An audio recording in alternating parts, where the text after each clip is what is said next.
High বন্ধুরা, good morning. আজকে দৈনিক কারেন্ট অ্যাফেয়ার্স ক্লাসে তোমাদের সকলকে স্বাগত। ডেইলি কারেন্ট অ্যাফেয়ার্সের ক্লাসের আজকের দিনের প্রথম প্রশ্ন দেখো, which state government has launch বিকশাত গাঁও স্কিম? দেখো, বিকাশিত গাঁও স্কিম কোন স্টেট গভর্নমেন্ট লঞ্চ করেছে? চারটে অপশন আছে, হরিয়ানা, উড়িষ্যা, বিহার নাকি ঝাড়খণ্ড। এই যে তোমরা ছবিতে দেখতে পাচ্ছ, বিকশিত গাঁও উড়িষ্যা লঞ্চ। সঠিক উত্তর কিন্তু উড়িষ্যা। দেখো, উড়িষ্যার মুখ্যমন্ত্রী উড়িষ্যার মুখ্যমন্ত্রী মোহন চরণ মাঝি গ্রামীণ ও নগর উন্নয়নের ব্যবধান পূরণের জন্য এই বিকাশিত গাঁও বা বিকশিতা উড়িষ্যা এই প্রকল্প চালু করেছেন। দেখো, আমরা বলে থাকি যে গ্রামে উন্নয়ন কম হচ্ছে, শহর বেশি ডেভেলপড হয়ে যাচ্ছে। এই জন্য গ্রাম এবং শহরের মধ্যে যাতে উন্নয়নের সমতা রক্ষা হয় বা উন্নয়নের ব্যবধান যাতে কম হয়, তাই এই বিকশিত গাঁও বা বিকাশিত গাঁও এই প্রকল্পটা কিন্তু উড়িষ্যা গভর্নমেন্ট চালু করেছে। বছরে ৫,০০০ কোটি টাকা এর জন্য বাজেট ঠিক করা হয়েছে।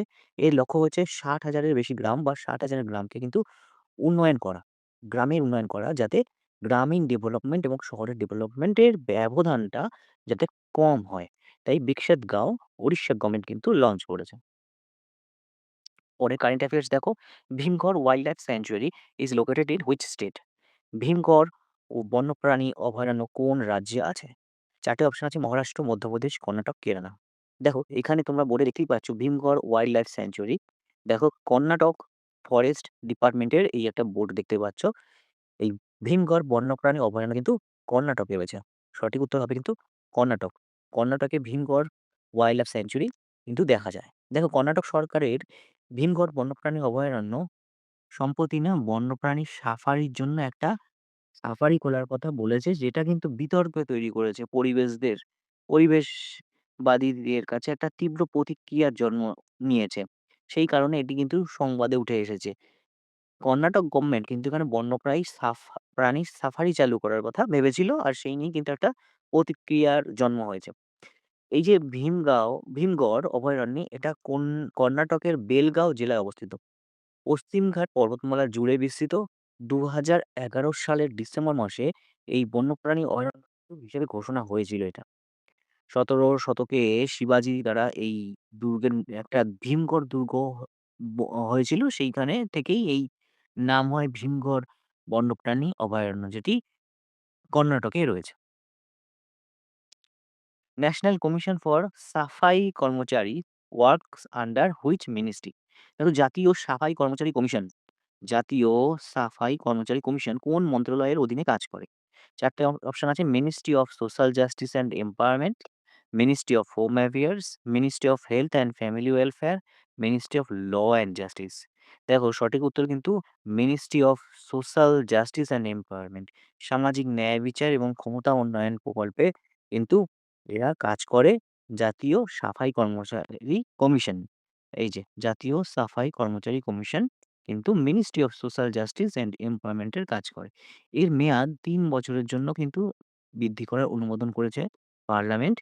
১৯৯৪ সালে জাতীয় সাফাই কর্মচারী কমিশন আইন অনুযায়ী ১৯৯৩ এর অধীনে প্রতিষ্ঠিত হয়েছিল।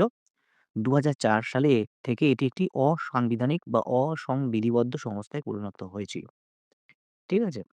এর মেয়াদ বর্তমানে ৩ বছরের জন্য কেন্দ্রীয় মন্ত্রিসভা অনুমোদন করেছে মেয়াদ বৃদ্ধির। পরের কারেন্ট অ্যাফেয়ার্স দেখো, Daya river which was seen in news flow through which state? দেখো, দয়া নদী কোন রাজ্যের মধ্য দিয়ে প্রবাহিত হয়? এই যে ছবিতে দেখতে পাচ্ছ, সুন্দর একটা পরিষ্কার নদী। এই নদীটির নাম দয়া নদী। এটি কোন রাজ্যের মধ্য দিয়ে প্রবাহিত হচ্ছে? বিহার, উত্তরপ্রদেশ, পাঞ্জাব নাকি ওড়িশা? দেখো, সঠিক উত্তর কিন্তু ওড়িশা। আজকের দিনে কিন্তু 2nd বার এই উড়িষ্যার সম্পর্কে এসেছে, বা উড়িষ্যা থেকে আমরা কিন্তু এই নিয়ে 2nd কারেন্ট অ্যাফেয়ার্স দেখছি।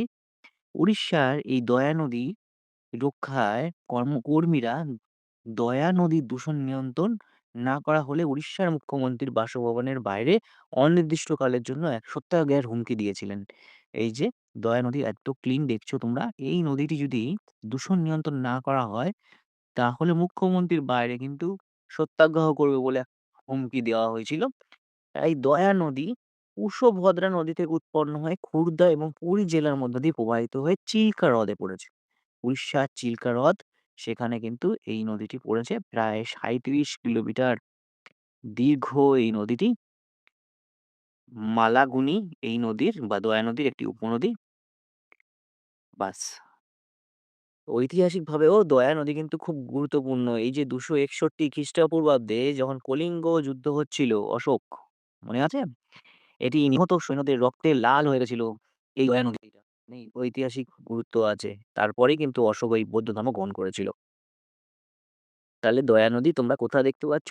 উড়িষ্যায় দেখতে পাচ্ছ। দেখো আজকের দিনের শেষ current affairs. Dashavatar is a traditional folk theatre from which Indian state? দেখো দশাবতার কোন রাজ্যের একটি ঐতিহ্যবাহী লোকনাট্য?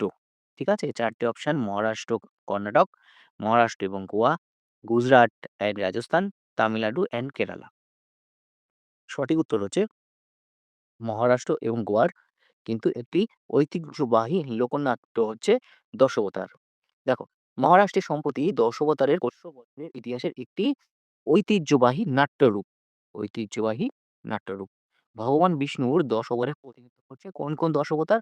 মৎস্য, কূর্ম, বরাহ, নরসিংহ, বামন, রাম এবং কৃষ্ণ, বুদ্ধ এবং ১০ম অবতার কল্কি। এই ১০ টা অবতারে কিন্তু প্রতিনিধিত্ব করে মহারাষ্ট্রে এই ১০ অবতারের যে নাট্যরূপ সেটাকে কিন্তু শুরু হয়েছে মহারাষ্ট্র এবং গোয়াতে। শিল্পীরা উজ্জ্বল মেকআপ এবং পোশাক পরিবহন করে প্যান্ডেলে হারমোনিয়াম ঝাঁঝ বা করা থাকে। মহারাষ্ট্রের দক্ষিণে কোঙ্কণ অঞ্চলে সিন্ধুদুর্গ জেলা এবং গোয়ার উত্তরে গোয়ায় এই লোকনাট্য কিন্তু খুব জনপ্রিয়। দেখো এই ছিল আজকের ডেইলি ৫ টি কারেন্ট অ্যাফেয়ার্স। তোমাদের কারেন্ট অ্যাফেয়ার্স এর ক্লাস কেমন লাগছে কমেন্ট করে জানাবে। ভালো লাগলে লাইক করবে এবং আমার চ্যানেলকে সাবস্ক্রাইব করে নেবে। দেখা হচ্ছে পরের ভিডিওতে। আজকের জন্য টাটা।